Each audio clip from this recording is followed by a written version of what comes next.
ఈ ప్రభుత్వం కాంగ్రెస్ ప్రభుత్వం మరి 2 సంవత్సరాల నుంచి వెళ్ళి ప్రజలకు ఏం చేసింది లేదు.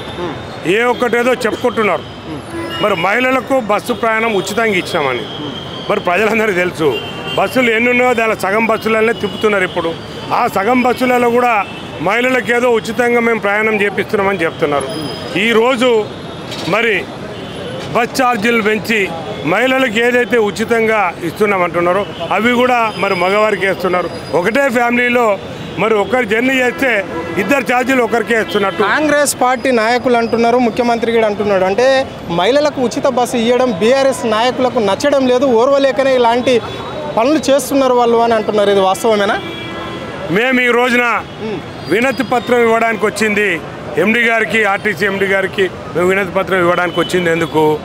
బస్ ఛార్జీలు పెంచినందుకే వచ్చాము తప్ప మేము మహిళలకు ఉచితంగా ఇస్తున్నామని చెప్పి మేము రాలేదు. మేము ఎప్పుడే కానీ మహిళలకు ఉచిత బస్సు విషయం ఒకటే కాదు, వాళ్ళు 6 గ్యారంటీలు ఇచ్చారు కాంగ్రెస్ పార్టీ వాళ్ళు. 6 గ్యారంటీలతోటి 420 కమిట్మెంట్ ఉన్నాయి. ఇవన్నీ కూడా కమిట్మెంట్ ఫుల్ఫిల్ చేయాలని చెప్పి మరి బీఆర్ఎస్ పార్టీ ఈ రోజున కొట్లాడుతుంది. మరి లేనిపోని మాటలు మాట్లాడడం కాంగ్రెస్ పార్టీకి అలవాటు. వాళ్ళు ఏదో ఒకటి మాట్లాడుతుంటారు. ఈరోజు మేము వచ్చింది బస్ భవన్కి వచ్చింది. ఎందుకు వచ్చాము ఈ రోజున బస్ భవన్కి? ప్రజలకు తెలియదా? అందరికి తెలియదా? మేము ఇక్కడ గౌరవ ఎండి గారికి మరి ఆర్టీసీ ఎండి గారికి రిప్రజెంటేషన్ ఇవ్వడానికి వచ్చినాం. ఎందుకు బస్ ఛార్జెస్ పెంచారు? మరి పేదలను ఎందుకు ఈ ఛార్జెస్ పెంచి మీరు నడి విరగొడుతున్నారు? ఈ ఛార్జెస్ తక్కువ చేయాలని మేము వస్తే మా మీద లేనిపోని మాటలు మాట్లాడి మహిళలకు మేము ఉచితంగా బస్సు ప్రయాణం ఇస్తున్నాం కాబట్టి మరి వాళ్ళకు నచ్చలేదంటే ఇది ఎంతవరకు సమంజసం ప్రజలందరికీ తెలుసు. 6 గ్యారంటీలు అమలు చేస్తామని చెప్పినాము ఎన్నికల మేనిఫెస్టోలో. 6 గ్యారంటీలు ఒక్కొక్కటి అమలు చేసుకుంటూ వస్తున్నాము. కేవలం కొన్ని మాత్రమే అటు ఇటు ఉన్నప్పటికీ కూడా బీఆర్ఎస్ నాయకులు కావాలనే కొంతమంది ఇలాంటి పుకార్లు చేసుకుంటూ ప్రభుత్వాన్ని బదలాం చేస్తున్నారు. అంటే ఏదైతే కేసీఆర్ ఇచ్చిన పథకాలు ఏ పథకం ఆగిందో చెప్పాలి అని చెప్పేసి ముఖ్యమంత్రిగా చెప్పడం జరిగింది. వాళ్ళు ఇచ్చేదానికంటే మెరుగ్గా మేము ప్రజాపాలన నడుస్తుంది రాష్ట్రంలో అని చెప్పేసి రాష్ట్ర సీఎం అంటున్నాడు. దీన్ని ఎట్లా చూస్తారు మీరు? ముఖ్యమంత్రి గారు చెప్పడము మేము అన్నీ చేస్తున్నాం, కొంచెం అటో ఇటో కాదు, అన్నీ అటో ఇటో ఉన్నాయి. ఏది చేసిరు వాళ్ళు ఇప్పటిదాకా? ముఖ్యమంత్రి గారు కమిట్మెంట్స్ ఇచ్చింది ఏదైతే ఉందో ఏ కమిట్మెంట్ ఫుల్ఫిల్ చేసిరు వాళ్ళు ఇప్పటివరకు? ఏ కమిట్మెంట్ ఫుల్ఫిల్ చేయలేదు. వాళ్ళు అన్నారు ప్రతి మహిళకు 2500 రూపాయలు ఇస్తున్నారు. ఎవరికి ఇచ్చారు అన్న? ఎవరికి ఇచ్చారు?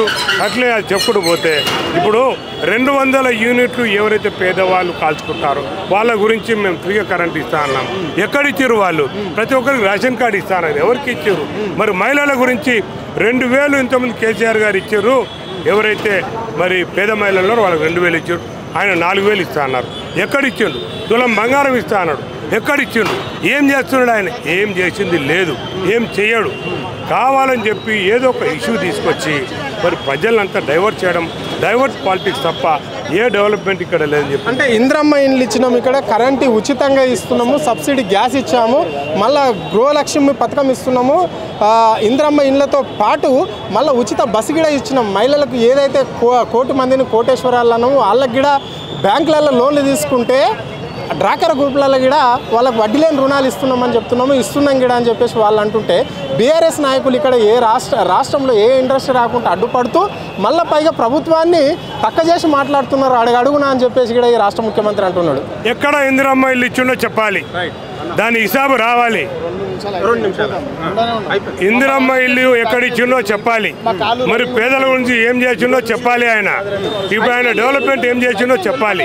ఏ డెవలప్మెంట్ అడ్డుకున్నామో చెప్పాలి. నోటికి వచ్చింది మరి ముఖ్యమంత్రి గారికి మాటలు బాగా వస్తాయి, అందరికీ తెలుసు, రాష్ట్రానికి అందరికీ తెలుసు. మరి ముఖ్యమంత్రి గారికి చాలా మాటలలో చాలా చాణక్యుడు. మరి ఆయన ఏం మాట్లాడుతున్నాడో ఆయనకే తెలియాలి. ఆయన ఏం చేసిండో చెప్పాలి. మరి ప్రజావేదిక పెట్టు, నువ్వేం చేసినావు, నీ లెక్కలేంది, నువ్వు ఎవరెవరికి ఏమి ఇచ్చినావు, పేదవాళ్ళ గురించి ఏం స్కీమ్స్ తీసుకొచ్చినావు, నీ ఇప్పటివరకు సిటీలో ఏం డెవలప్మెంట్ చేసినాము. మరి తెలంగాణ అనేది మొత్తం దేశంలోనే నంబర్ 1 డెవలప్మెంట్ అయిన తెలంగాణ ఈరోజు ఏం చేసినాము? తాగునీరు ఏమైంది, సాగునీరు ఏమైంది, మరి అగ్రికల్చర్ ఏమైపోతుంది, హైదరాబాద్ ఏమైపోతుంది. హైదరాబాద్లో మన హైదరాబాద్కు ఐటీ హబ్గా దేశమంతా చెప్పుకునే విధంగా మన ఐటీ హబ్ ఉంది హైదరాబాద్లో. మరి ఏం చేశారు మీరు? ఐటీ హబ్ను ఈ రోజున హైదరాబాద్ అంటే ఒక మార్క్ చేయబడ్డది ప్రపంచ దేశాలలో, ప్రపంచ దేశాలే గుర్తుపట్టేది లెవెల్లో ఐటీ హబ్ ఉండేది. ఈ రోజున ఐటీ హబ్ ఏమైంది? నీ డెవలప్మెంట్ ఏమైంది? ఇవన్నీ కూడా 2 సంవత్సరాల కింద మరి కేసీఆర్ గారు ఎక్కడెక్కడైతే డెవలప్మెంట్లు పునాది లేచిందో, ఎక్కడెక్కడైతే బ్రిడ్జిలు కడదామన్నాడో, ఎక్కడెక్కడైతే డెవలప్మెంట్స్ ఉన్నాయో అవన్నీ రిబ్బన్లు కట్ చేసుకుంటున్నారు తప్ప ఈ రోజున కొత్త డెవలప్మెంట్ ఏది చేసిరనేది మరి కాంగ్రెస్ పార్టీ వాళ్ళు చెప్పాలని చెప్పి.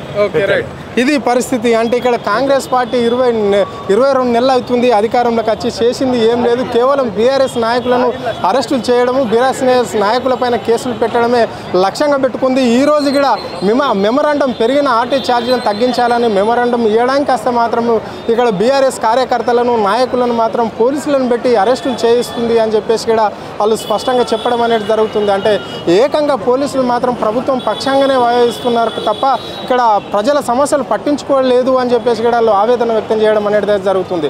కెమెరా పర్సన్ రఘుతో, అరుణ్, ఆద్య టీవీ, హైదరాబాద్.